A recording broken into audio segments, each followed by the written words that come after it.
Olá, aluno! Seja muito bem-vindo à segunda aula da disciplina de Fundamentos da Mecânica dos Solos. Eu sou a professora Amanda e o tema da aula de hoje é a relação entre as fases e a classificação dos solos. Então, nesse momento, você vai começar a entender um pouco sobre a estrutura do solo, né? Nós já conversamos isso na aula passada, que o solo tem, então, 3 fases, né? Uma sólida, uma líquida e uma gasosa, a gente costuma dizer assim.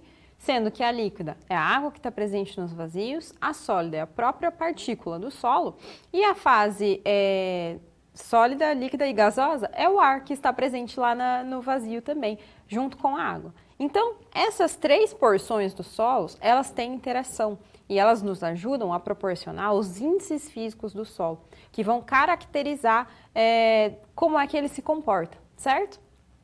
Então, eles vão se comportar, seja lá no seu índice de vazios, seja do seu momento de massa específica, ou se eu quero saber o teor de umidade, tudo isso vai ajudar a gente a entender o solo. E eu só vou encontrar esses índices físicos, né, que vão caracterizar o solo, se eu descobrir quais são as porcentagens e as quantidades dessas partículas dentro do solo. Então eu vou procurar qual que é a massa de água, qual que é a massa somente do solo, né, quando ele está seco, sem a água, qual que é o volume dos vazios e assim por diante. Então esses índices físicos vão nos ajudar a caracterizar o solo e essa caracterização nos ajuda a definir e classificar que tipo de solo a gente está tratando. Então se eu tenho um solo argiloso, eu vou fazer um ensaio de granulometria que vai me dar o resultado de maior porcentagem de partícula fina. E essas partículas finas, que são relacionadas à argila, dentro da nossa escala, né? Lembra lá da classificação granulométrica da BNT? É que a gente vai descobrir, então, qual que é a quantidade de argila presente nesse solo. Então, sempre aliado com os ensaios de laboratório, né? As aulas práticas estão aí movidas pelos ensaios de laboratório, e é lá que a gente descobre o índice físico e depois correlaciona aqui na aula. Então você vai ver, a gente vai resolver umas situações, problemas também que vão te ajudar a entender melhor e acho que vai ficar bem fácil. Lembrando que se você tiver dúvida, lá no momento de interação você pode mandar sua pergunta, né? Pode conversar comigo e eu te ajudo, te respondo aqui, certo? Vamos ao quadro. Bom, para te contextualizar, nós vamos ver então as fases que compõem o solo e as relações que podem haver entre essas fases e a teoria sobre os métodos de obtenção, seja em campo, seja em laboratório. Então, alguns ensaios podem ser realizados também em campo, né? Por exemplo, o teor de umidade. A gente consegue descobrir esse teor de umidade também em campo, não somente pegando uma amostra de solo e levando para laboratório, certo? Eles vão nos auxiliar a fazer a classificação, né? Então eu sei qual vai ser a porcentagem dos grãos presentes no solo, qual vai ser a porcentagem da água, e relacionando essas duas porcentagens, eu consigo obter aí teor de umidade, índice de vazios e assim sucessivamente. Bom, aí eu determino, né, os índices físicos e os métodos de prospecção do subsolo. Aqui você vai ver um pouquinho sobre como investigar o subsolo. Afinal, geralmente, quando a gente vai tirar uma amostra de solo, vou desenhar aqui o nosso perfil, né? Se você se lembra, nós temos a rocha e aqui as parcelas de solo. A gente pode retirar uma amostra aqui, do nível próximo ao nível do terreno, quanto a gente pode tirar uma amostra aqui, ó, que tá lá em 10 metros de profundidade. Então, é aqui que a gente faz essa prospecção do subsolo. E como é que vocês imaginam que a gente vai tirar uma amostra lá de 10 metros de profundidade? A gente escava até lá, né? Faz um furo, faz um poço aí de sondagem. Geralmente, essa prospecção a gente faz através do poço de sondagem. A gente literalmente faz um furo aqui até chegar na profundidade desejada, vai lá, coleta a amostra, né? E depois deixa esse furo aberto, para que a gente possa sempre pegar as amostras de determinadas profundidades que a gente quiser. Então, esses poços de sondagem nos auxiliam a retirar a amostra para a gente levar em laboratório e fazer toda essa caracterização. Mas às vezes também a gente pode tirar, né, do nível do terreno, aí depende do que o projeto pede, né, do que o seu cliente está pedindo, se ele quer em 2 metros, se ele quer em 5 metros. E aí a gente vai atrás de conseguir, certo? Vamos lá para a aula então?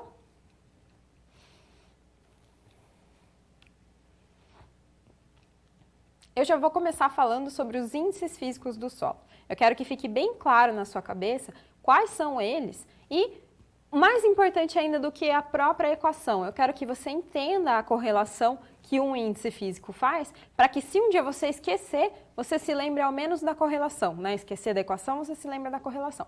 Então vamos ao quadro.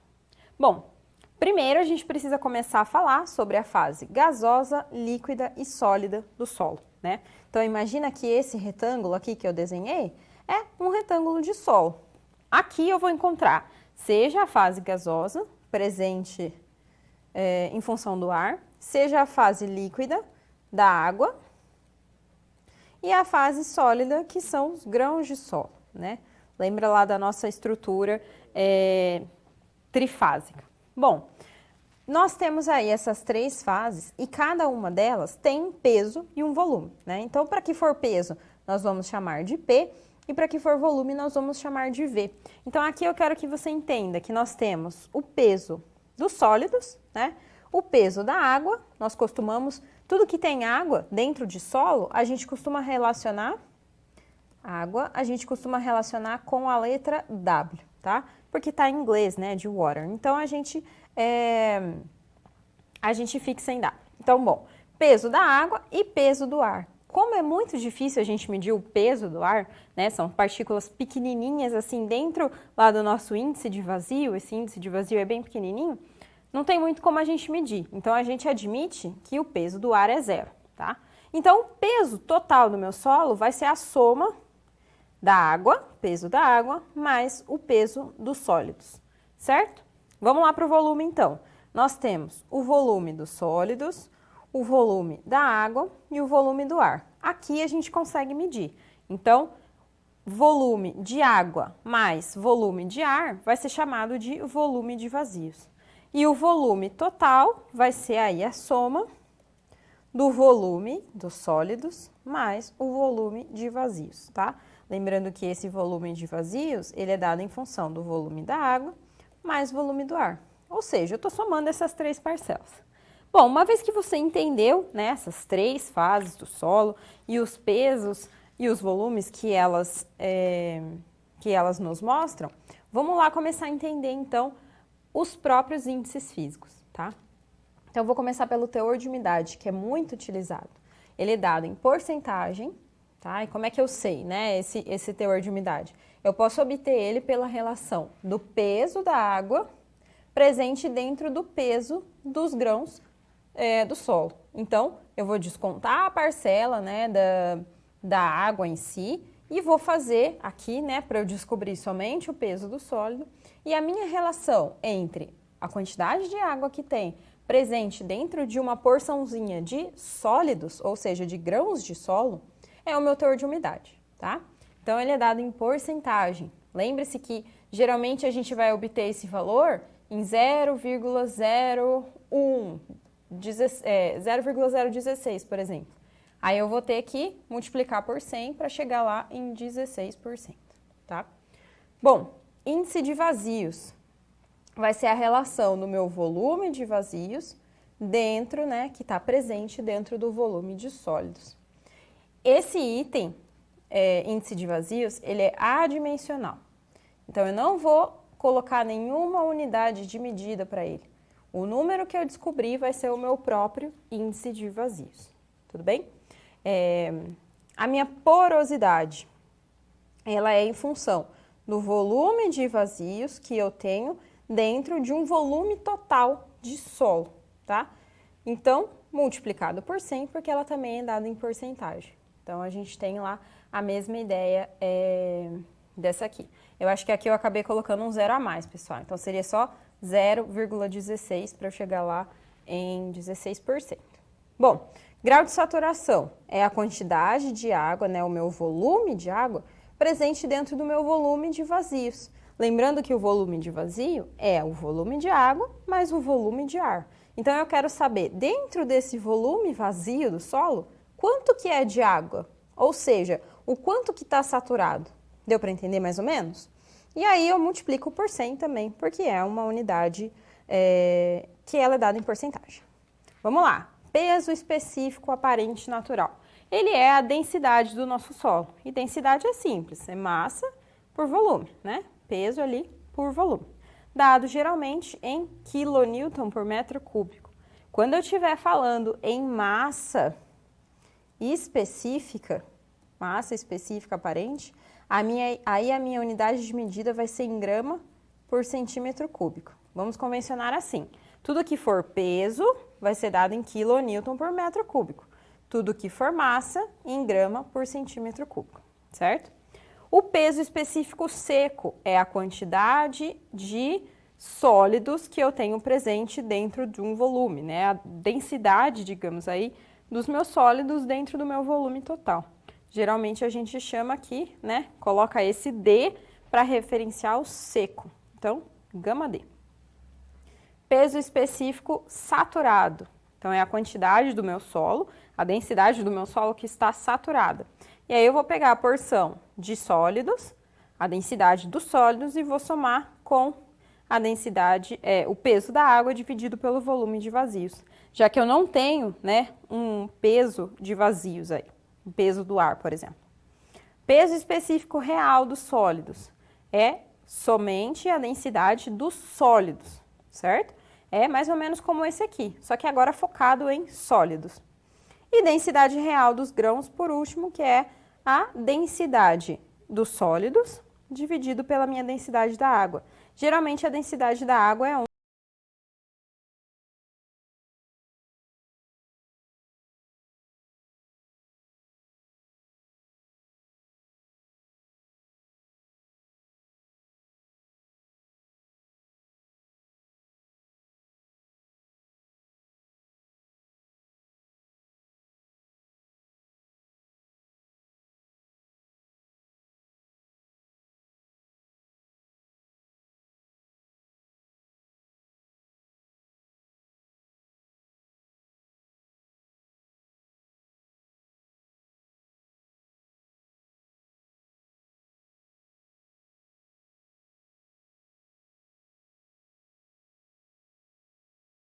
grama por centímetro cúbico. A menos que tenha pedido para você usar em outro valor, a gente vai admitir como sendo 1, tá? E é isso aí, galera. Espero que vocês tenham entendido os índices físicos, tá bom? Eles são exatamente essas relações que a gente precisa entender para dar o nosso ponto de partida. Sem elas, a gente não consegue definir e caracterizar o nosso solo. Então, olhe bem para as equações, tente fazer essa correlação. É a quantidade de água que eu tenho dentro lá do meu volume e assim por diante, que aí a gente consegue, né, começar a caracterizar o nosso solo.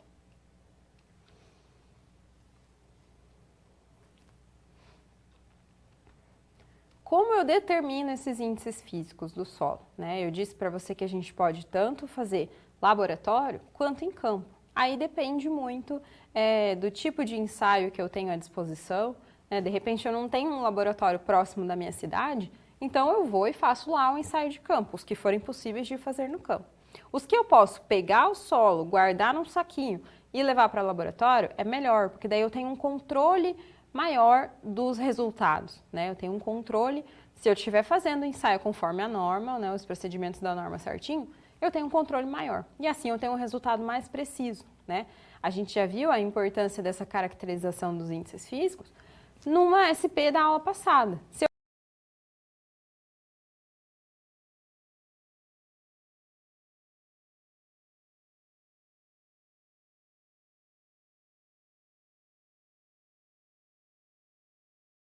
eu caracterizar meu solo errado, eu vou estar passando adiante essa informação errada. E imagina que a hora que bater lá na obra essa informação, e eu for utilizar esse solo, seja para ser uma base de pavimento, seja para ser um material de construção da minha terraplanagem, ou o próprio material em si, se eu for construir uma barragem de terra, né? Aí eu vou ter problemas lá na frente. E esses problemas são graves, né? A responsabilidade fica aí a cargo do engenheiro, enfim.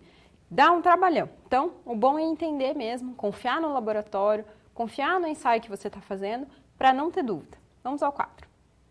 Bom, se eu quiser determinar o meu índice físico em laboratório, por exemplo, não são todos que eu consigo resolver, mas o teor de umidade, ele pode ser determinado através do método da estufa, que é dado pela NBR 6457 de 1986. Então, se a gente pegar essa norma, vai ter todo o procedimento do ensaio. Qual procedimento? Qual que é a temperatura da minha estufa? Qual que é a precisão da balança? Por quanto tempo que eu preciso deixar o solo dentro? Então, temperatura, tempo, quais são as medidas que eu tenho que fazer e assim por diante. Mas, basicamente, eu vou pegar uma porção de solo. Imagina que eu trouxe essa porção de solo lá do campo, né? Guardei ela num saquinho. Costumo falar que é importante a gente guardar ela aqui num saquinho, porque assim a gente preserva a umidade que estava lá em campo, né? Se a gente deixar o saquinho fechadinho. Então, imagina que esse aqui, esse desenho mais ou menos aqui, é o solo lá no nosso saquinho, o solo lá no saco que a gente tirou do campo. E aí, beleza. O que acontece? Eu peso esse solo e esse solo vai estar o quê?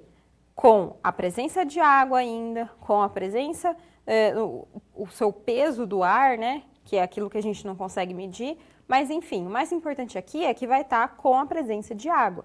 Então, eu anoto essa informação que eu obtive do meu solo. Eu coloco ele numa cápsula, coloco na balança e anoto.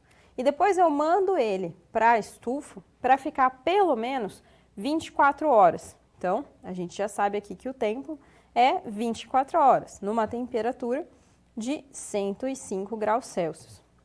Então, ele vai ficar um dia aí dentro secando. Por que eu faço isso? Porque eu quero obter a massa do solo sem a massa de água. Então, eu vou deixar um dia ali secando, né? Depois eu tiro essa cápsula, espero ela esfriar, claro, né? E volto ela para a balança. E aí eu vou anotar de novo, agora só a massa dos sólidos. Então, imagina que antes eu tinha a massa dos sólidos mais a massa de água. Quando eu coloquei na estufa, a água evaporou, por isso que sobrou só a massa de sólidos, certo? E aí depois eu vou fazer essa relação. Lembra lá que o nosso teor de umidade era a massa da água dividida pela massa dos sólidos? Então pronto, aí eu tenho o meu teor de umidade, tá? Mas para isso eu preciso de uma estufa, eu preciso de uma balança de precisão, certo? Então, esse ensaio do método da estufa, a gente não tem como fazer em campo, tá bom? Outro ensaio, outro índice físico que eu consigo em laboratório é a determinação da massa específica aparente, ou seja, da densidade do nosso solo.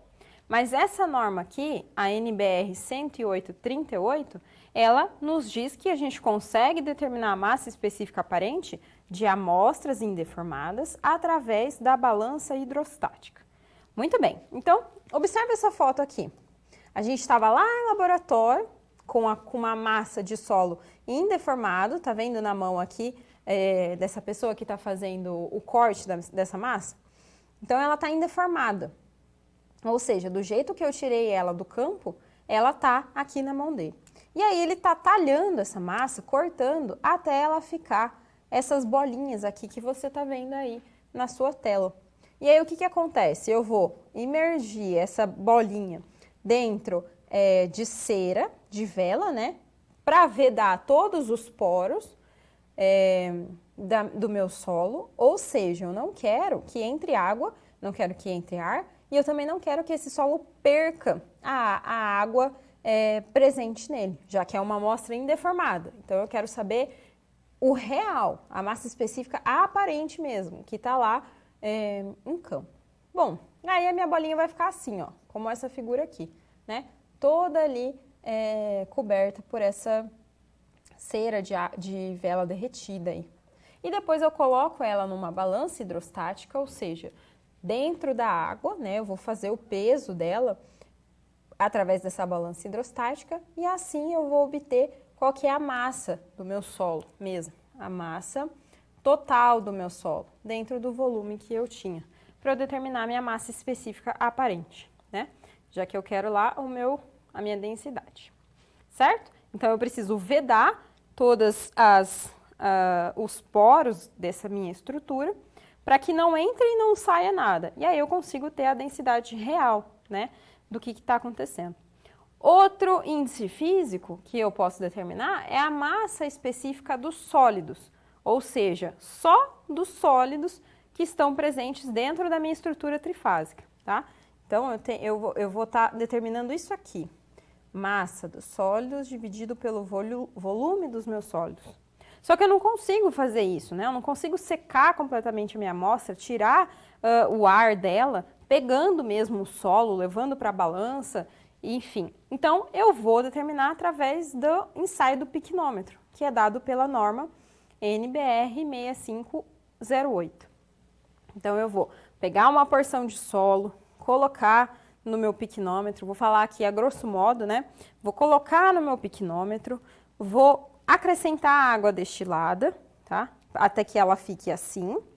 E aí, eu vou colocar numa bomba de vácuo, ou seja, eu vou tirar qualquer possibilidade de ar extra que tenha dentro do meu piquenômetro com água e com solo, tudo bem? E aí, depois, eu vou fazer a pesagem. Cada uma dessas etapas conta com a pesagem, né, do material, tanto do peso do piquenômetro, então a massa do piquenômetro mais solo, a massa do piquenômetro mais solo, mais a água que eu coloquei. Porque é através dessas massas aqui que eu vou determinar esse peso específico, tá? Se ler a norma certinho e fazer de acordo com as definições da norma, as dúvidas são menores. Ou, na hora que a gente estiver lá na aula prática, né, também é mais tranquilo de entender. E como é que eu posso determinar em campo? Então, eu posso fazer a massa específica in situ, através de um cilindro de cravação, ou essa mesma massa específica com o emprego do frasco de areia, ou eu posso determinar ainda o teor de umidade pelo método da frigideira e o método do speed. Vejam que todos esses ensaios são baseados em normas, né? Ou em métodos aí, como por exemplo do DNR aqui. Ou seja, a gente não pode fazer um ensaio sem ter a informação do procedimento, né? Por isso que é importante a gente seguir a norma.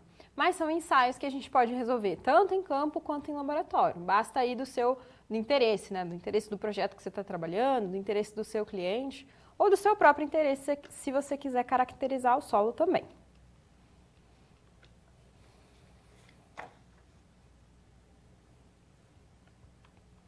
Vamos agora resolver uma situação-problema que vai te ajudar a entender aí e relacionar um pouco desses índices físicos. Vamos ao quadro. Bom, uma indústria do setor de construção civil necessita expandir as suas instalações e está buscando potenciais áreas.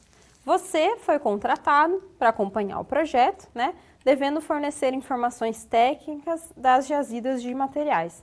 Devem ser executados ensaios in situ e em laboratório para determinação do teor de umidade, massa específica natural saturada e dos grãos. Então, você deve acompanhar a escavação de 200 mil metros cúbicos de uma jazida de empréstimo, cujo material será utilizado na construção de um aterro, né, onde o solo da jazida é residual de granito. Além disso, estimar o volume do aterro resultante, se for necessário reduzir o índice de vazios para 0,75. Então, já comece a pescar aí quais são os índices, né? Ó, índice de vazios, volume aqui da minha escavação e qual o volume de água a ser adicionado para obter, após a construção, um teor de umidade de 8%. Então, considere índice de vazios médio de 1,5%, teor de umidade de 2% e densidade relativa dos grãos de 2,7%. Então, agora eu te convido a me acompanhar aqui na câmera de documentos para você entender um pouco da resolução desse exercício. A gente vai trabalhar basicamente com os nossos índices físicos, né? A nossa relação aí que a gente tem. Vou dar um pouco de zoom aqui para ver se você consegue me acompanhar, tá? Então, vamos lá. Eu tenho o volume de aterro, que vai ser a relação entre o volume de vazios mais o volume dos sólidos. Lembra que o volume de vazios é lá o volume da água mais o volume do ar, tá? Então, nada mais é do que o próprio volume do aterro mesmo, o volume do solo total, certo? Bom, ainda Dentro desse volume de vazios, eu consigo destrinchar a minha informação em volume dos sólidos mais o índice de vazios do aterro. E como é que eu faço isso? Através das relações físicas, das relações dos índices físicos. Então, eu pego uma equação e vou relacionando com a outra até que eu consiga obter essa aqui, tá? E aí, trabalhando nessa equação, né, colocando em evidência o volume dos sólidos, eu consigo deixar 1 mais o índice de vazios do aterro aqui separadinho. Beleza? Então, guarda essa informação. A gente vai usar ela aqui para baixo, tá? O índice de vazios do campo. Vamos começar a achar aqui alguns valores. Eu tenho o volume de vazios dividido pelo meu volume de sólidos. Lembrando que o volume de vazios vai ser lá o meu volume do campo menos o volume dos sólidos, dividido pelo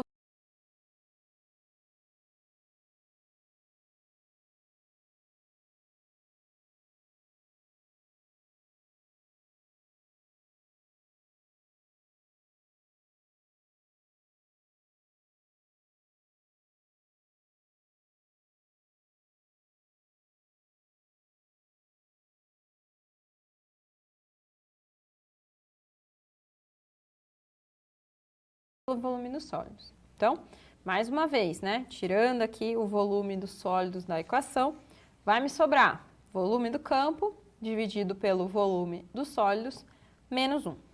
Beleza. Então, vou passar esse menos 1 para o outro lado da equação. Eu vou ter o índice de vazios do campo mais 1 dividido pelo, que é igual ao volume do campo dividido pelo volume dos sólidos. E vou começar a substituir os valores, né? Eu tinha lá o índice de vazios do campo, ele é de 1,5, certo?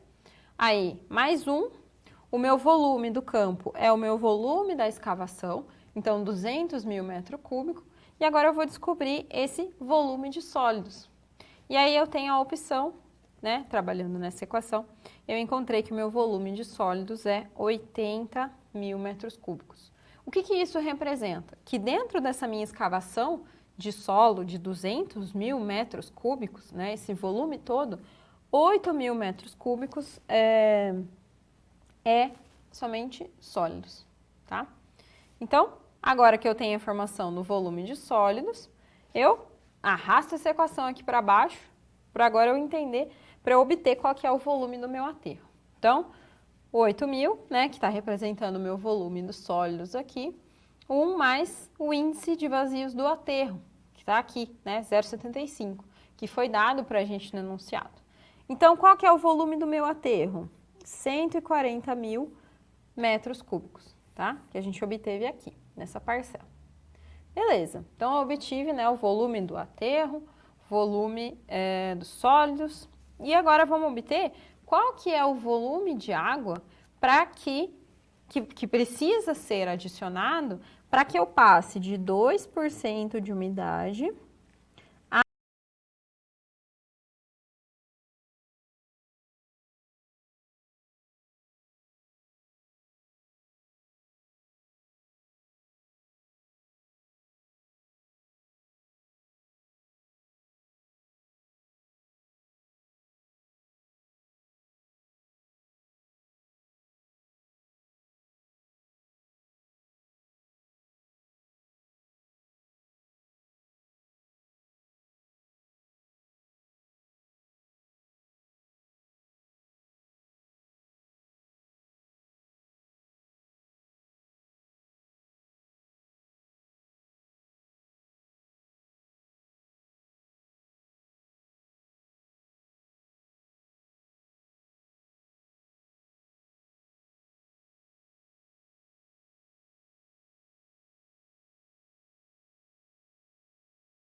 a 8% de umidade, tá? Então, eu quero saber quanto de água, vou escrever aqui, quanto de água é necessário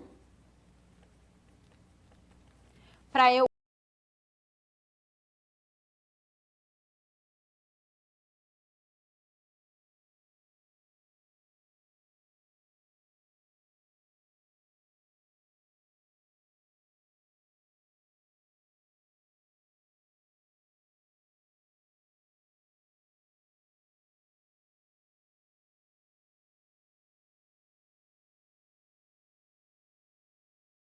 aumentar a minha umidade do solo, certo? Qual que é o volume necessário.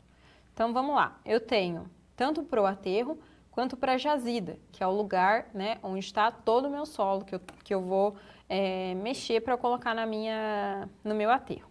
Então, volume de água vai ser aqui o teor de umidade da água, vezes o volume de sólidos, vezes a densidade relativa, que foi passado para a gente lá no enunciado também. Então, para o aterro, o volume de água vai ser de 8%, ou seja, é o volume que eu vou colocar aqui no meu aterro, né? Vezes o volume dos sólidos de 8.000, vezes a densidade de 2,7. E aí eu obtenho lá 17.280 metros cúbicos.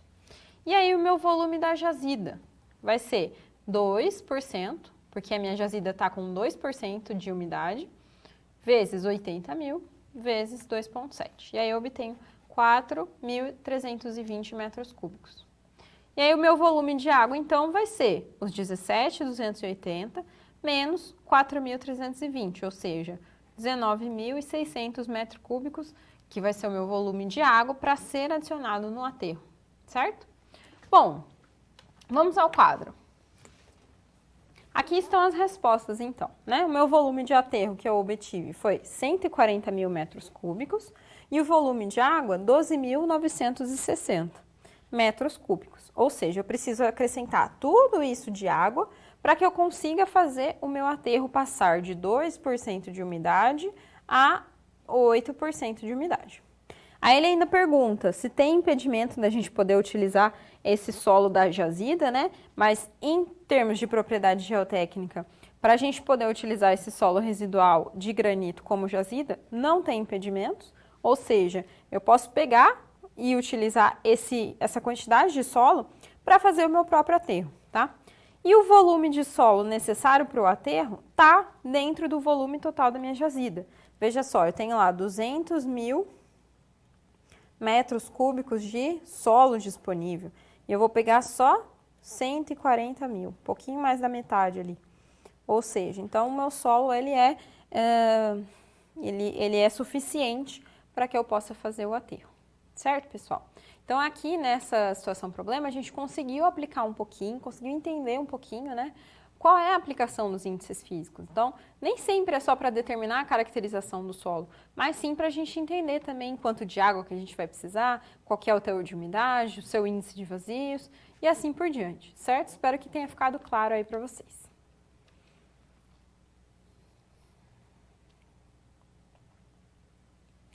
Avançando um pouquinho mais dentro aqui da nossa mecânica dos solos, vamos falar sobre a classificação do solo, né?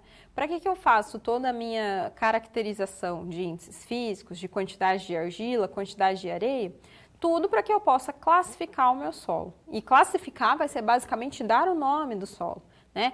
Além de dizer se ele é muito plástico, se ele é compressível, e assim por diante. Então vamos ao quadro. Bom, essa classificação, ela se baseia geralmente na origem do solo, ou seja, se eles são transportados, se eles são residuais, se eles são orgânicos, e também na textura, que seria o tamanho das partículas, aquilo que nós conversamos anteriormente dentro da nossa escala granulométrica, que variava de argila até pedregulho, né? São os tamanhos da partícula, então, que a gente costuma dizer de textura também, chamar de textura.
A pedologia, que seria o ambiente natural do solo, né? Que tipo de rocha ele veio, qual que é a sua formação natural. A análise tátil-visual, que seria pegar o solo, mexer, sentir a cor, olhar a cor, né? Sentir a textura, enfim. E os parâmetros geotécnicos, né? Então, qual que é o seu teor de umidade, o seu grau de compactação e assim por diante. Nós temos uma classificação muito conhecida, que é o Sistema Unificado de Classificação dos Solos. A gente costuma chamar de SUCS.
Que é a abreviação, né? Então, aqui, SUCS. E, através dessa classificação, os solos são identificados pelo conjunto de duas letras. Uma que vai estar dentro desse quadro azul e outra que vai estar dentro do quadro amarelo. Então, as letras G, S, M, C e O indicam o tipo principal do solo.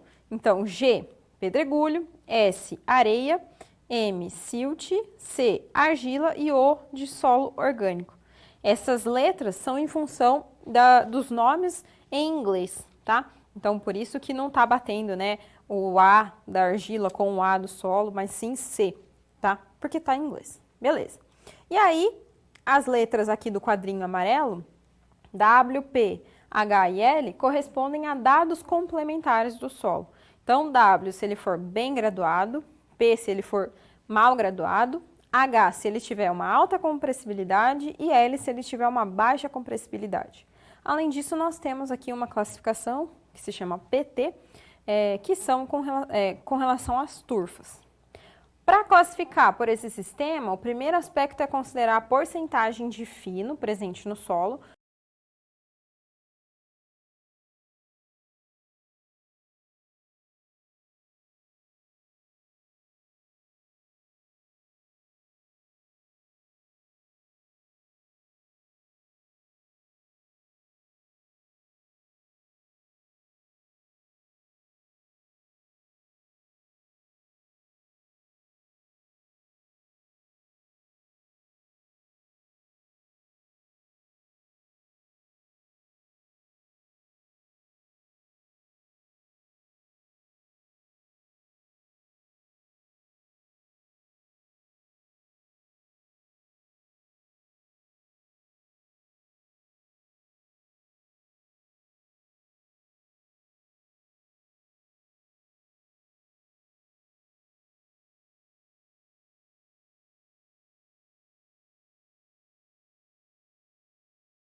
Ou seja, quantos por cento desse solo passa na peneira 200, que é a peneira de abertura 0,075 milímetros, que é a abertura que define aí o solo, diferencia o solo grosso do solo fino. Se a porcentagem for inferior a 50, o solo será considerado como solo de granulação grosseira, ou seja, menos de 50% passou na peneira. Então, mais de 50% ficou retido nessa peneira.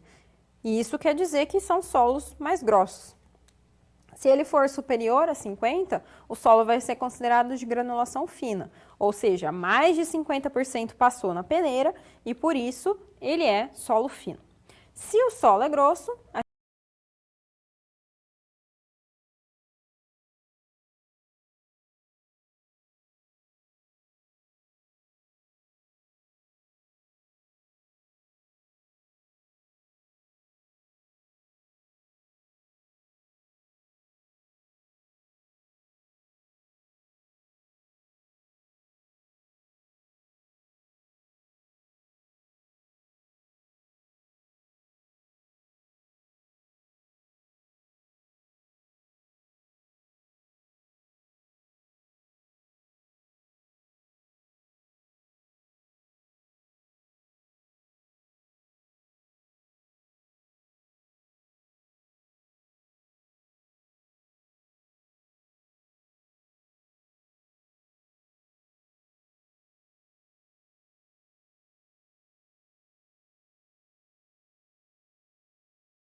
a gente deve analisar os pesos retidos nas peneiras e os parâmetros como o grau de uniformidade e o coeficiente de curvatura. Onde é que a gente obtém esses dois?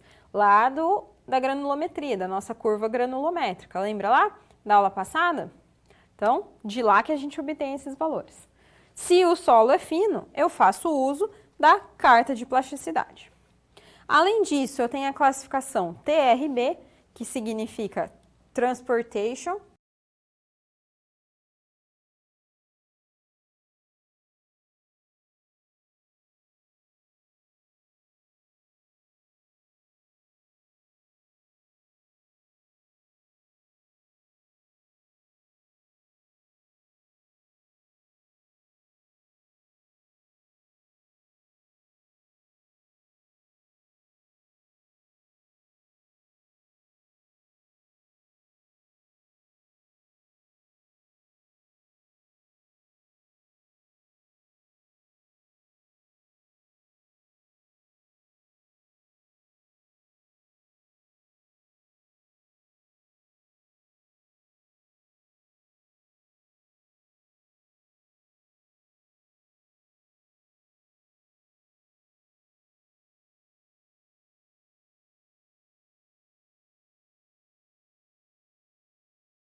Research Board, né?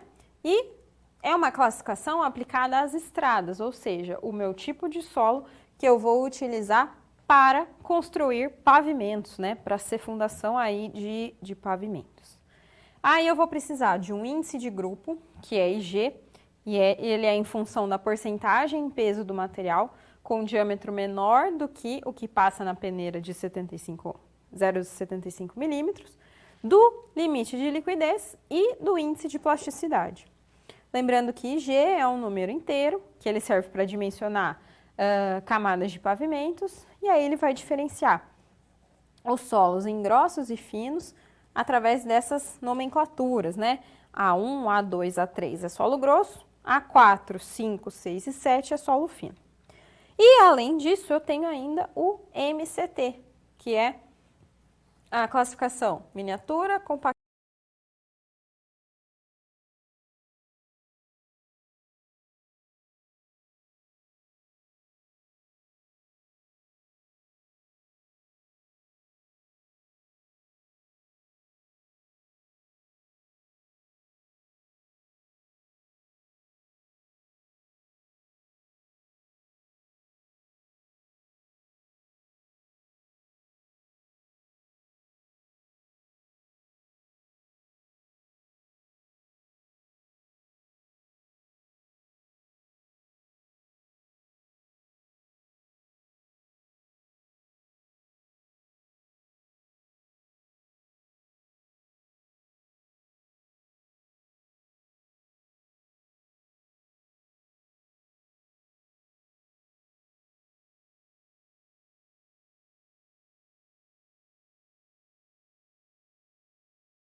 compactado tropical, que ele baseia em ensaios de subminiaturas de compactação. A classificação divide o solo em duas grandes classes de comportamento, né? Ou seja, laterítico e não laterítico, e através dele é possível prever as propriedades mecânicas e hidráulicas quando compactados para fins de obras viárias. Então, também é uma classificação para solo quando ele for utilizado lá em pavimento, tá? Só lembrando que esse laterítico aqui, né, não laterítico, né, o laterítico em si significa um solo muito intemperizado, em que houve carreamento de partículas, ou seja, as partículas saíram lá de cima, né, e foram carregadas para baixo, geralmente de partículas de ferro e alumínio, e esse solo apresenta uma coloração mais avermelhada em função disso, tá? Então, geralmente um solo argiloso, bem fino, né, com bastante porção aí de ferro e alumínio, vai ser um solo um solo laterítico, né? Ou seja, que foi muito intemperizado. E aí teve tanto intemperismo que até as partículas foram migrando de um lugar ao outro em função dessa intemperização, provavelmente química, né? Que conseguiu aí carregar as partículas.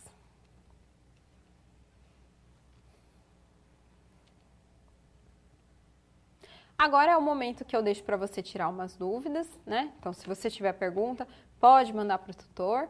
Enquanto isso, a gente vai conversar um pouquinho sobre essas classificações que eu te mostrei, né? Que eu te falei, da SUCS e da carta de plasticidade. Agora eu vou mostrar na câmera de documentos como é o organograma dessas classificações para te ajudar a entender um pouco mais. Então vamos lá.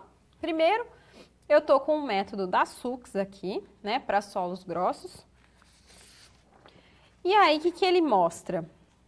Repara que ele já começa dividindo os solos em a porcentagem que passa na peneira de, agora aqui, 4,75 milímetros, né? E a porcentagem que fica retido nessa peneira.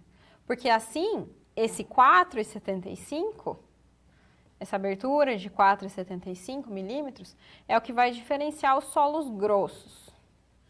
Aquela abertura de 0,075 vai diferenciar os solos mais finos, certo? Então tá, então a gente tem aqui uma porção de solo em que mais de 50% ficou retido nessa peneira, que vão ser os pedregulhos, ou menos de 50% ficou retido, que vai ser, então, os solos arenosos.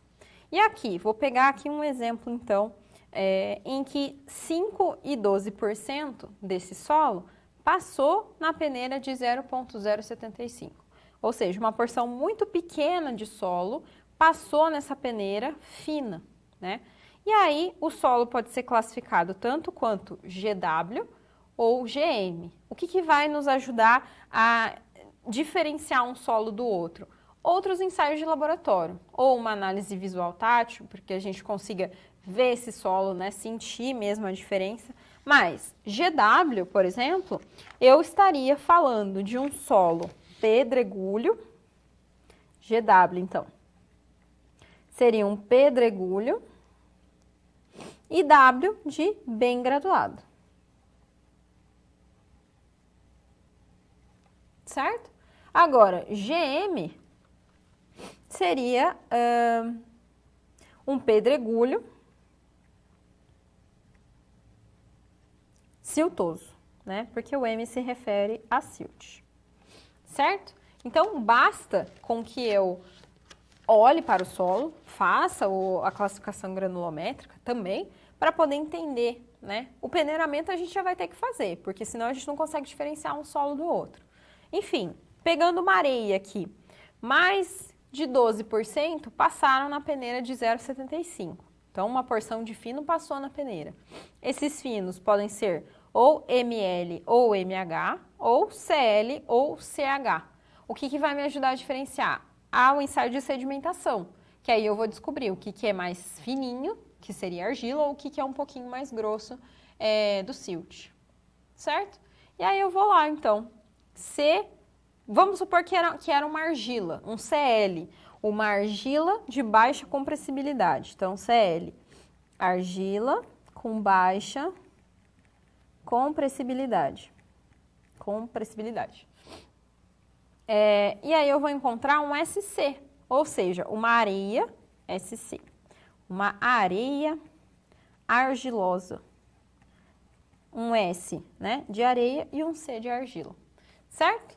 Basicamente é isso, a gente pega o solo, vai decifrando ele com base nessa classificação. E agora eu vou te mostrar a carta de plasticidade para relacionar os finos, tá? Até anotei aqui para você não se esquecer. Ela depende do eixo Y, do índice de plasticidade, e do eixo X, do limite de liquidez. Aí eu só bato as informações. Então, vamos supor que eu tenho um limite de liquidez de 80% e um índice de plasticidade de 20%. Então, eu venho aqui, né, puxo 80% e eu tenho um solo mais ou menos aqui, ou seja, MH. O que é MH? É um silt de alta compressibilidade, certo? E aí, a gente vai fazer uma situação-problema também, que vai nos auxiliar a entender melhor um pouquinho, e aí a gente faz uso da carta para ficar mais claro.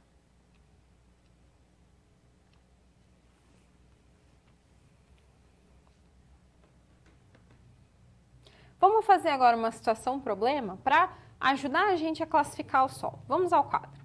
Bom, você precisa escolher 3 jazidas para melhor explorar aí os materiais de construção. E segundo os dados da tabela, você precisa justificar qual que é a escolha, né, da melhor área. Então, fundamente de maneira técnica a sua decisão, com base nas classificações geotécnicas. Bom, o que essa tabela diz pra gente? Ela dá 3 tipos de solo, A, B e C, e ela tem a porcentagem em peso mais fino que 4,76 milímetros, ou mais fino que 2 milímetros, e assim sucessivamente. Então, eu tenho o 4,76 ou 4,75, né, que é aquela nossa peneira que diferencia os solos mais grossos, e eu tenho 0,075 que diferencia os solos finos, se lembram? Muito bem.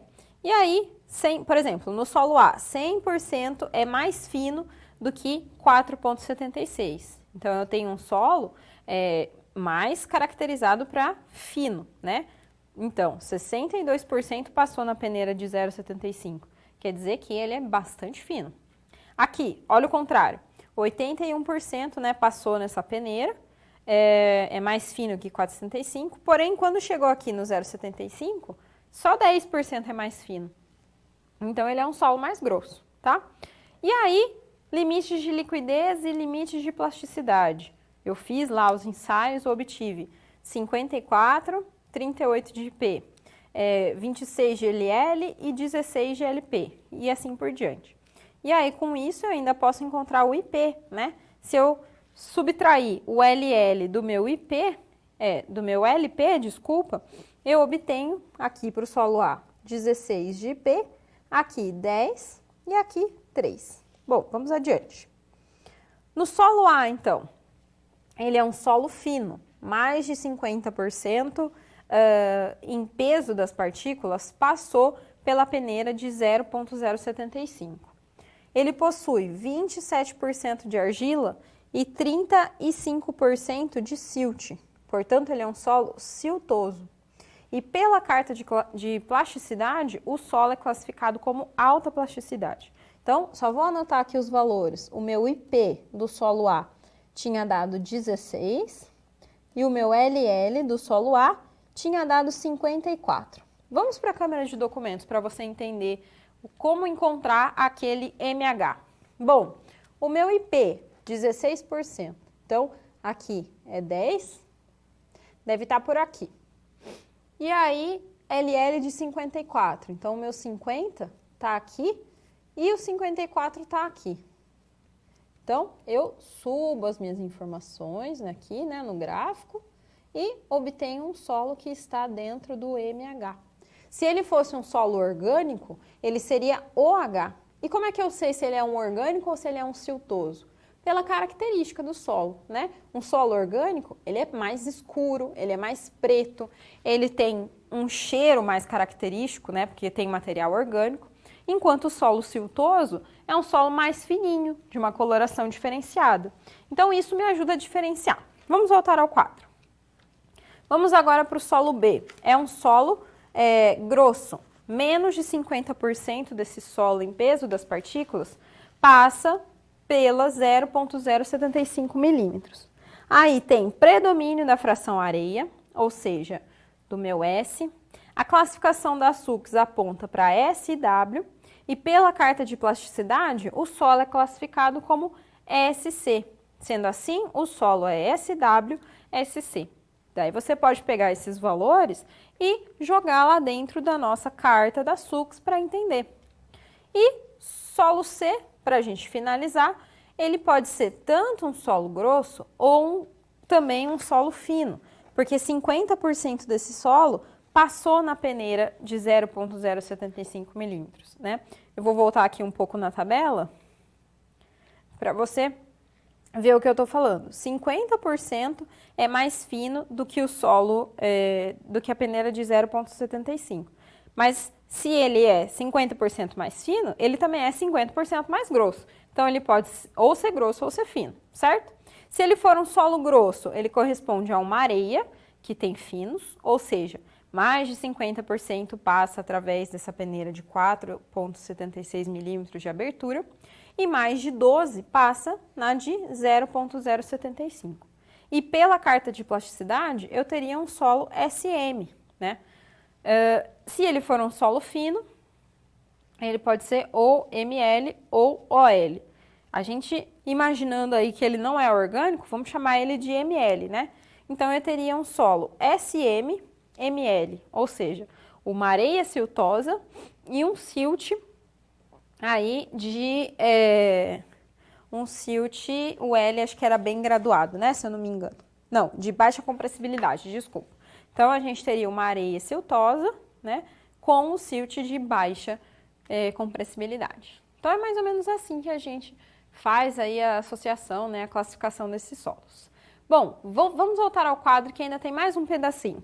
O solo mais indicado, nesse caso, seria o solo B, porque o solo C é o segundo mais indicado, né? Pelo fato dele ser classificado secundariamente como ML, faz ele não ser indicado, porque ele tem um solo muito fino e de baixa compressibilidade. E o solo A, a gente podia usar? Não. Para material de construção, ele tem as piores propriedades. Ele é muito fino, muito compressível. A gente pode até utilizar, mas fazer um tratamento nesse solo, né? Talvez uma compactação, enfim, para ajudar a melhorar a resistência. Mas o solo na forma natural, para a gente utilizar para uma jazida, a gente teria que descartar e utilizar aqui, nesse caso, o solo B.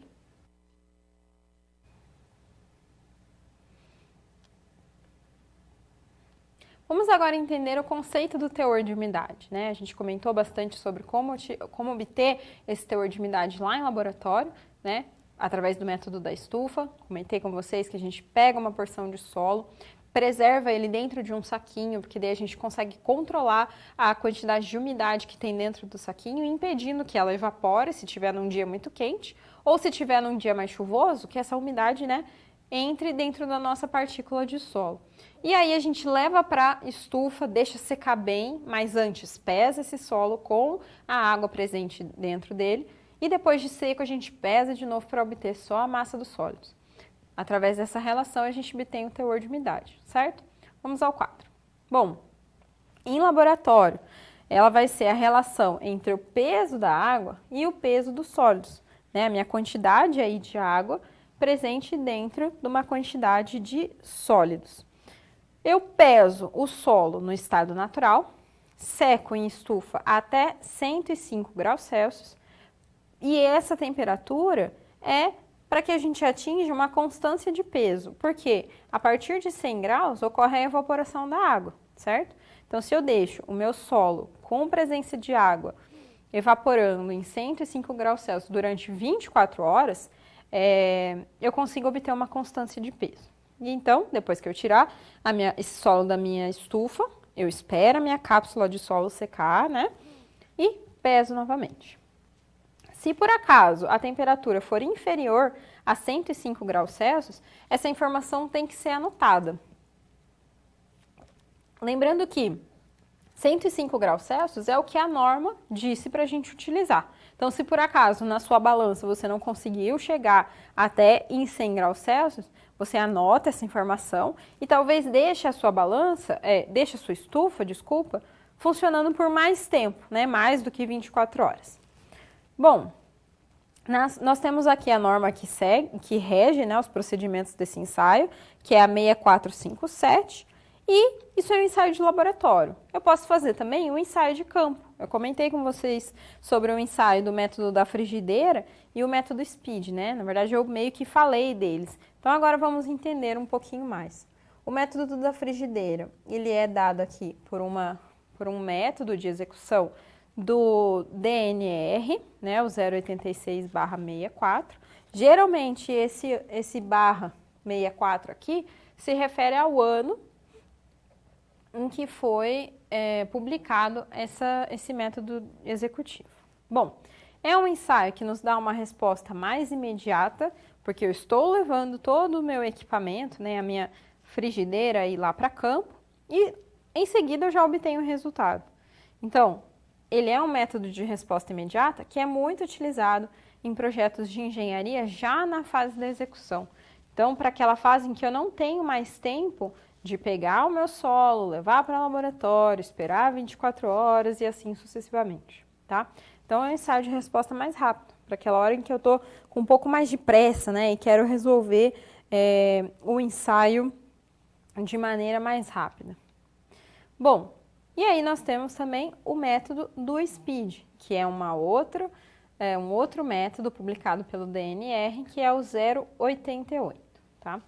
Então, nesse método de ensaio lá realizado em campo também, a gente promove uma reação química da água que está existente dentro de uma amostra de carbureto de cálcio, executada em um ambiente confinado, né? Então, geralmente a gente leva lá um potinho, né, para que a gente possa realizar aí o método do SPEED. E aí eu faço uma reação química da água presente nessa amostra de carbureto, aí eu vou gerar acetileno e hidróxido de cálcio, e quando esse gás começar a se expandir, vai ser a mesma quantidade, vai ser a quantidade proporcional, né, digamos assim, de água presente na amostra de solo, certo?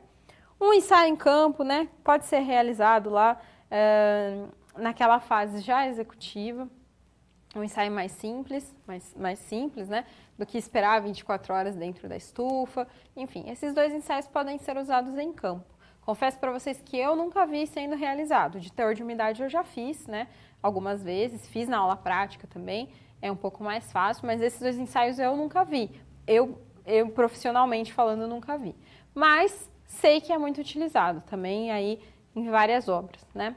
Geralmente quando a gente não tem laboratório perto para correr e levar esse solo lá. Mas, enfim, qualquer uma dessas opções, dessas três opções, nos ajudam a chegar até o teor de umidade.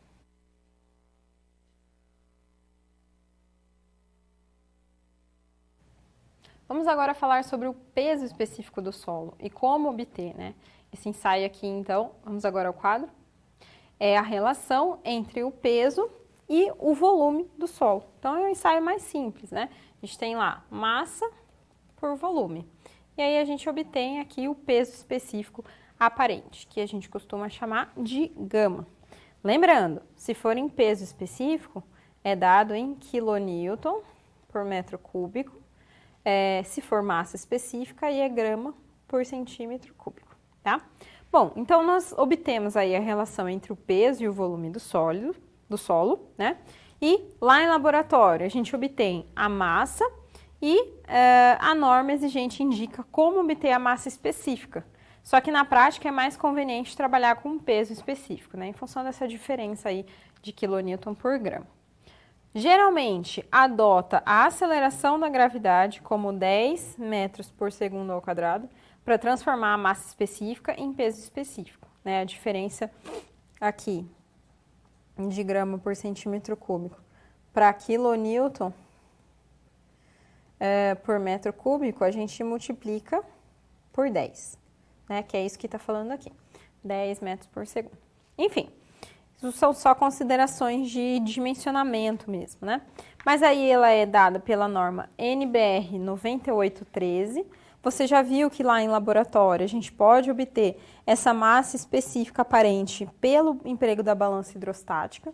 Então, é um ensaio mais simples, mais tranquilo, né, que a gente geralmente pega uma amostra indeformada e tenta pegar as massas desse objeto e também o volume através da balança, tá? Não tem grandes preocupações. O mais complicado desse ensaio é que, como a gente está trabalhando com uma amostra indeformada, a gente está tentando fazer uma bolinha, né, para a gente vedar lá depois, a partir de uma amostra indeformada. E isso que é o complicado, porque a amostra indeformada, ela preserva as condições reais do solo. Então, não só de teor de umidade, não só da quantidade de água que tem presente na amostra, mas a estrutura em si, né? Então, geralmente, se a gente quer uma amostra indeformada de 6 metros de profundidade, a gente vai construir o poço para que a gente chegue lá em 6 metros, né? Ou seja, vem um carinha aqui, retirar uma amostra aqui, ó, dessa minha porção de solo, lá em 6 metros de profundidade. E quando ele pega essa amostra, né, quando ele retira essa amostra, o que ele faz? Ele ainda envolve essa amostra, meio que lacra essa amostra e, muito usualmente, a gente costuma derreter a cera da vela lá para poder colocar, mergulhar essa nossa amostra indeformada para poder preservar a estrutura e as outras condições aí desse nosso solo. Então, já é complicado obter a amostra indeformada. Eu já fui retirar a amostra indeformada em solo, em campo, e eu usei uma outra técnica, que era de pegar, por exemplo, um potinho, né? No caso, eu usei uma tubulação assim de PVC, um pedaço de tubulação de PVC. E fui cravando ela no solo e cortando o solo que tinha do lado dessa minha tubulação para eu conseguir retirar, né, uma amostra certinha. Então, imagina que eu tive que cravar esse meu potinho, né, na amostra de solo, cortar o que tinha do lado, cortar o que tinha embaixo, tampar as duas porções para eu poder levar em laboratório, preservando todas as condições ali da estrutura. Então, não é fácil, né? É um trabalho um pouquinho cansativo, é difícil, às vezes, a gente cortar o solo certinho, né? Que demora, porque a estrutura está bem rígida ali. Enfim, então esse ensaio, acho que a maior dificuldade seria mesmo moldar um corpo de prova, né? Redondinho ali, para que a gente consiga colocar ele na balança hidrostática, né? Depois vedar e fazer aí as outras coisas do ensaio é mais simples. Mas enfim, uma vez que você pegue a norma e faça esse ensaio com base nos procedimentos, fica mais fácil de entender. Então eu já aconselho aqui vocês, né, todos esses ensaios que a gente está tratando, todos os ensaios da aula prática, peguem a norma e leiam, né? Por que dos 105 graus Celsius?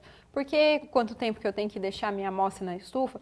Tudo isso vai ajudar a gente a entender e chegar no resultado mais preciso, né? Muitas vezes tem laboratórios que fazem mais ou menos ou que vão fazendo de acordo com o que conseguem fazer e aí o resultado não é satisfatório, né? Eu falei para vocês que muitas vezes esses problemas a gente só vai descobrir quando está lá na obra já utilizando esse solo.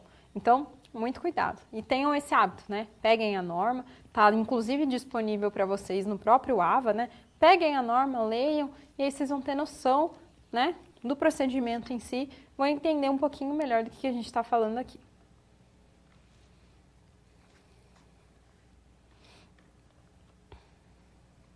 Vamos agora obter informações sobre como realizar o ensaio do peso específico dos sólidos. Vamos ao quadro. Bom, aqui eu tenho a relação entre o peso da minha partícula sólida e o volume também dessa partícula sólida, né? Então, estou obtendo lá o meu gama S, tá? Acostumem-se a utilizar essas expressões também, e não somente as expressões, mas sempre a unidade de medida. Se eu estou falando em massa, gramas por centímetro cúbico ou quilonewton por metro cúbico, tá bom? Então, a gente vai pegar um pouco de solo, um peso conhecido, ou seja, a gente vai pesar esse solo, né? Colocar dentro do piquenômetro. Então, eu vou ter o peso do piquenômetro, o peso do meu solo e o peso dos dois juntos, né? Aí, eu vou completar com água e determinar o peso total. O peso do piquenômetro só com a água, mais o peso do solo, menos o peso do piquenômetro com solo e água, vai ser o peso da água que foi substituída pelo solo, né? Ou seja, a gente tinha só o piquenômetro com água, aí eu fui e acrescentei solo dentro desse piquenômetro com água, e depois eu retiro o peso do piquenômetro com solo e água. E aí eu vou obter somente o peso da água, né? Dessa água que foi substituída pela porção de solo que eu coloquei. Bom, a NBR, só para não esquecer, é a 6508, tá? Todo o procedimento desse ensaio está descrito lá nessa norma. Continuando a falar sobre a execução do ensaio.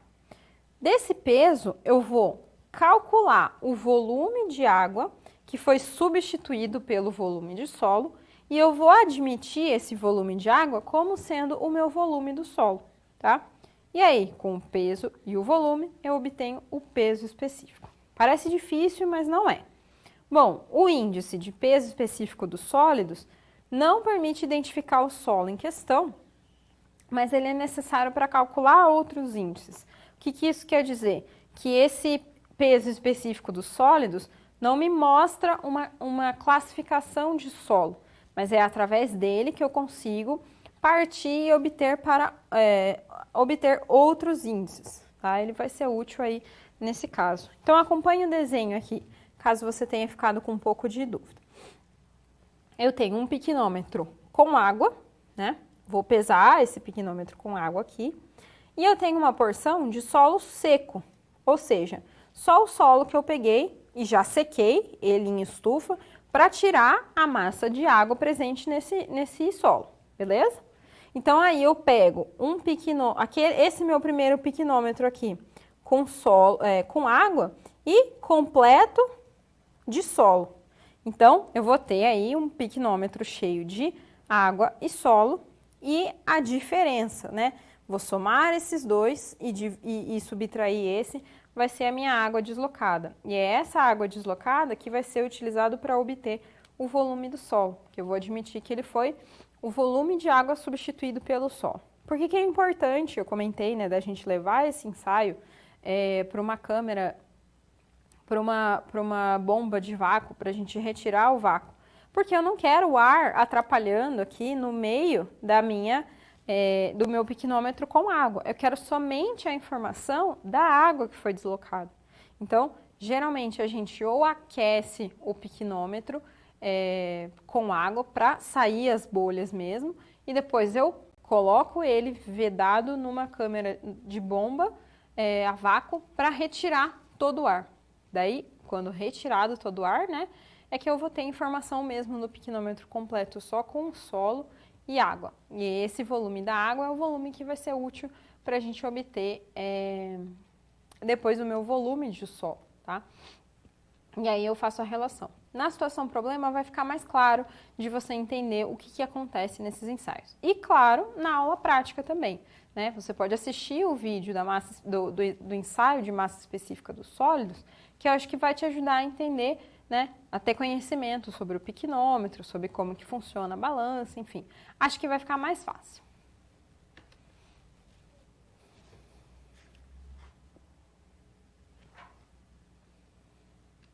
Vamos agora resolver uma situação problema para a gente relacionar esses índices físicos aqui e fazer na prática mesmo, calculando eles para você entender. Então, vamos ao quadro. Imagina que você é responsável por subsidiar a equipe de projeto que vai dimensionar a fundação das novas instalações e houve a coleta de amostras indeformadas em uma delas, indeformadas, e uma delas apresenta os resultados da tabela abaixo. Você deve determinar a umidade, a massa específica aparente e a massa específica dos grãos desse solo. Massa específica dos grãos é a mesma coisa que a massa específica dos sólidos, tá? Muitas vezes pode ser utilizado sólidos, muitas vezes pode ser utilizado grão, mas é a mesma coisa. Obtenha também os índices que estão faltando para ter ideia das características do subsolo. Quais índices? O peso específico seco, a porosidade, o grau de saturação, enfim. Então, imagina que a gente tem um ensaio de teor de umidade pelo método da estufa, a massa específica aparente com o emprego do cilindro e a massa específica dos sólidos pelo ensaio do piquenômetro. Vamos começar nesse primeiro ensaio aqui. Vamos lá para a câmera de documentos. Esses valores eu transcrevi aqui para a minha folha. Então, eu tenho, primeiro, né, foi dado esses 3 primeiros valores, ó. Então, a massa do solo úmido mais cápsula de 112,301. A massa do solo seco mais cápsula, 101,321. E a massa da cápsula de 34,322. Por que tem 3 casas depois da vírgula? Por que está tão específico? Porque foi utilizada uma balança de precisão, tá? Então, essa balança de precisão geralmente tem 3 casas após a vírgula. Então, por isso, né, dessa precisão aí nos cálculos. E eu quero o teor de umidade, né? Coloquei aqui para você lembrar que o teor de umidade é a minha massa da água dividido pela massa dos sólidos. Então, eu preciso pensar aqui nesses 3 itens como obter a massa da água. Então, veja, eu tenho a massa do solo úmido mais cápsula e a massa do solo seco mais cápsula, ou seja, depois da estufa. Então, se eu fizer a subtração entre 112,301 e 101,321, eu obtenho somente a massa da água, certo? Então, tá aqui, 10,980. Bom, e aí eu preciso da massa do meu solo seco, né? Como é que eu obtenho isso? Eu tenho a massa do solo seco mais cápsula e tenho somente a massa da cápsula. Se eu tirar a cápsula daqui, eu obtenho o solo seco, a massa de solo seco, né? Então, 66,999. E aí, dividindo a quantidade de água pela massa dos sólidos, eu obtenho o teor aqui de 16,39. Eu já multipliquei por 100 para chegar em porcentagem. Bom, resolvendo o meu segundo ensaio, que é o de massa específica aparente. Eu tenho lá a massa do solo úmido, 174,854, e o volume do cilindro, 90. Então, aqui está bem fácil, né? Massa específica aparente é massa dividido por volume. Então, faço a divisão desses 2 valores aqui e obtenho 1,94 gramas por centímetro cúbico, certo? E o meu terceiro ensaio, que é o meu ensaio do peso específico dos sólidos, né, através do piquenômetro, veja só, eu tenho a massa de solo seco, que foi dado 63,32, eu tenho a massa do piquenômetro mais solo mais água, ou seja, o meu piquenômetro cheio, né, 751,257. E aí eu tenho a massa do piquenômetro mais água, 710,436. Como que eu obtenho o meu peso específico dos sólidos? Aqui, eu tenho lá a massa do solo seco, ou seja, só a massa do solo, e eu vou dividir pelo meu volume do solo. Lembra que o meu volume do solo é o volume de água que eu estou considerando que foi deslocado quando eu coloquei o meu solo dentro do piquenômetro, tá? Então, como é que eu obtenho isso? Pela massa somando, né, a massa do solo seco mais a massa do piquenômetro com água, e subtraindo todo o conjunto, né? Piquenômetro mais solo mais água. Então, fazendo essa relação aqui, isso aqui vai ser o meu volume do solo, dos sólidos, desculpa. Eu obtenho 2,81. Depois façam os cálculos para conferir, né? Ver se está tudo certinho. Mas sem tanto estresse aqui, que é bem simples de resolver. Bom, agora vamos obter os outros parâmetros, aqueles que estavam faltando. Eu posso obter a massa específica seca, né? Ela vai ser lá a minha massa específica aparente, né? Aqui eu estou chamando de ρ, mas também pode ser gama, tá bom? Então, o meu massa específica aparente dividido por 1 mais o meu teor de umidade. E aí eu tenho todos esses valores, 1,94 mais 1 mais 0,1639. Percebam que aqui eu não uso em porcentagem, eu uso o valor que eu obtive mesmo lá do teor de umidade. Isso eu obtenho, então, 1,66 gramas por centímetro cúbico, beleza? O meu índice de vazios, eu posso obter através do peso específico dos sólidos, né, da massa específica dos sólidos, dividido pela massa específica seca, menos 1. Então, acabei de descobrir aqui a massa seca, o peso específico dos sólidos está aqui, 2,81. Faço essa divisão, tiro 1, vai me dar 0,69. Observem que o meu valor de índice de vazios, ele é sempre menor que 1, e ele é adimensional, tá bom? Porosidade pode ser a relação entre o índice de vazios dividido por 1 mais índice de vazios. Eu acabei de obter esse valor, então, 0,69 dividido por 1 mais 0,69, multiplicado por 100, né, porque porosidade é dado em porcentagem, aí 40,83.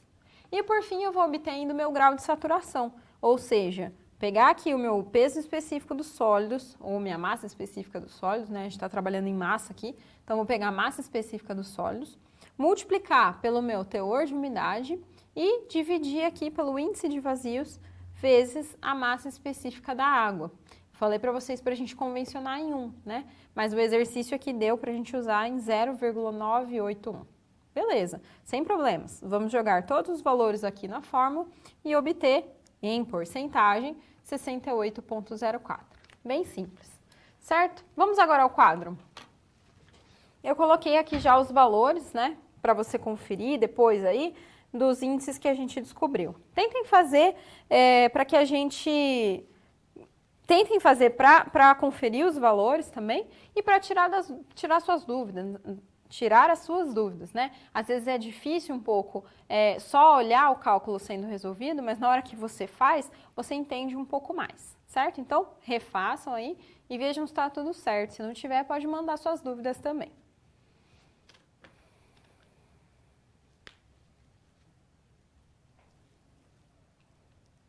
Só para a gente fixar um pouquinho mais o que a gente aprendeu aqui na aula de hoje, eu trouxe uma questão exemplo que vai ajudar na classificação dos solos. Vamos ao quadro.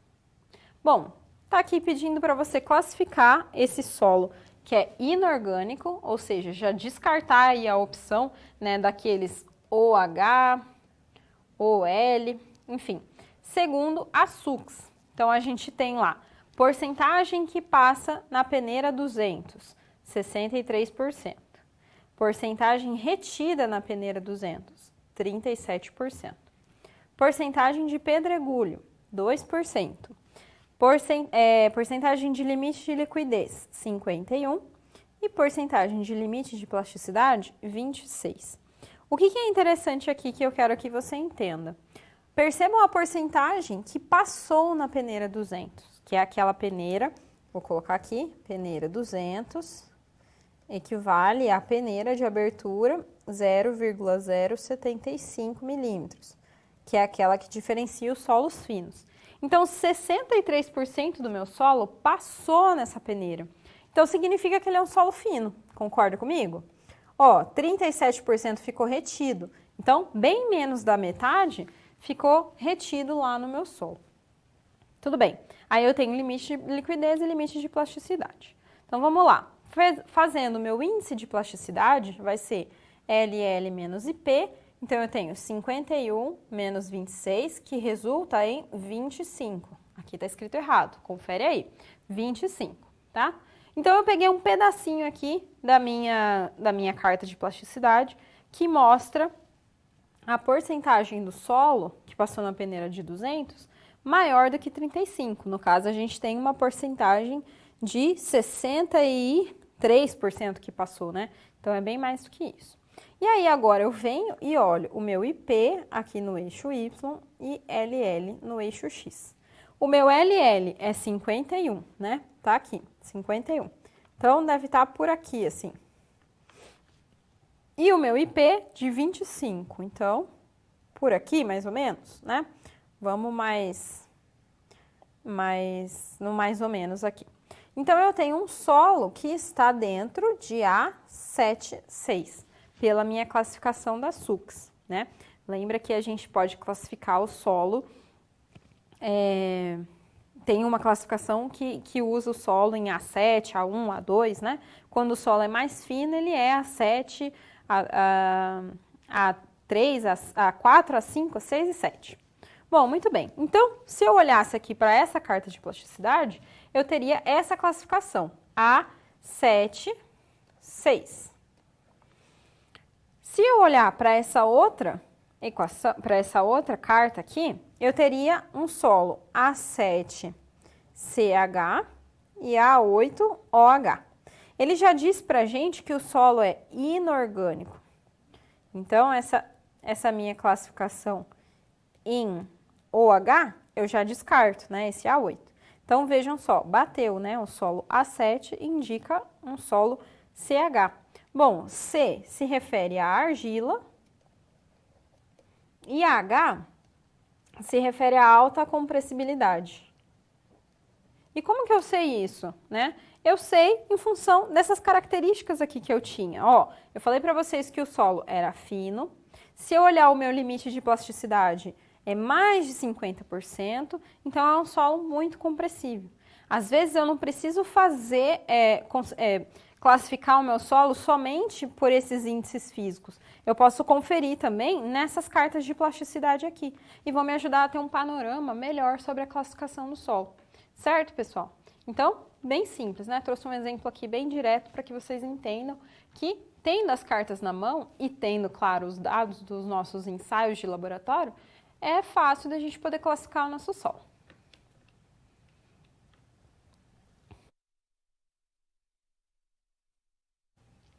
E vamos agora recapitular os assuntos vistos na aula de hoje, certo? Vamos ao quadro. Bom, começamos a falar sobre os índices físicos, né? Aqueles índices que vão nos auxiliar a caracterizar o nosso solo.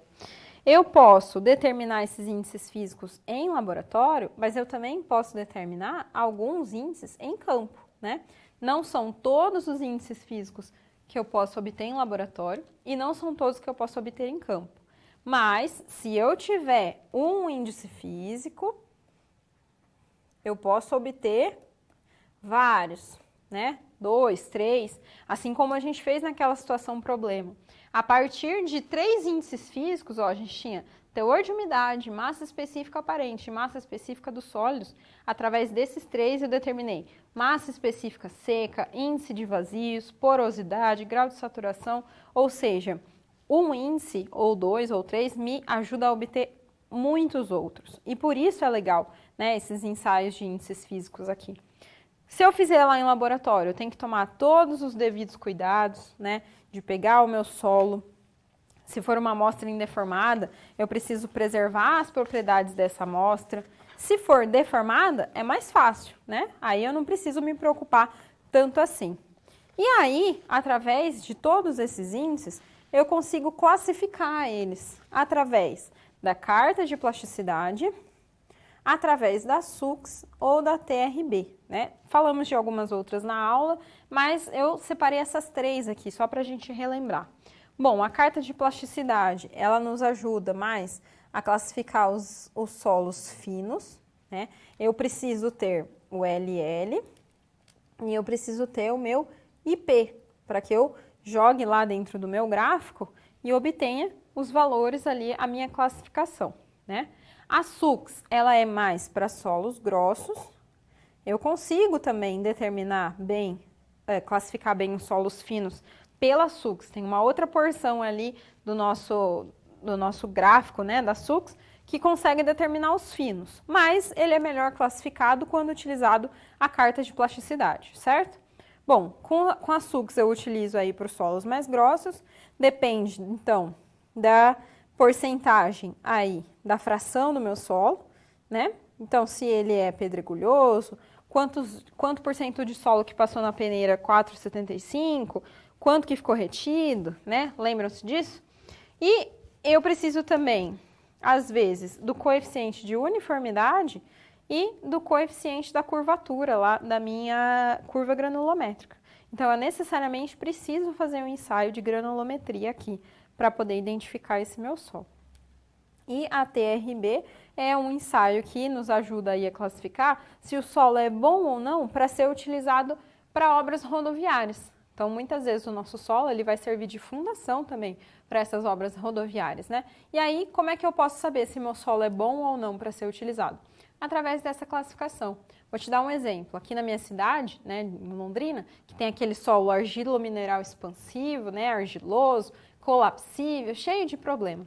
Quando eu pego esse solo e jogo ele dentro da classificação TRB, ele dá um solo como péssimo para fazer a pavimentação. E daí? Eu não vou conseguir fazer pavimento aqui no Paraná? Não, eu melhoro esse solo para poder utilizar.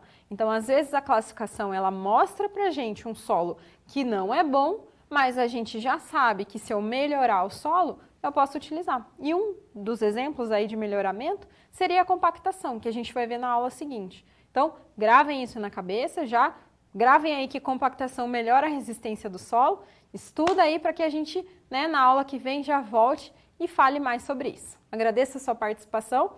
Continuem estudando, como sempre, para que a gente possa conversar e você me mandar suas dúvidas aí. E nos encontramos na próxima aula. Até mais!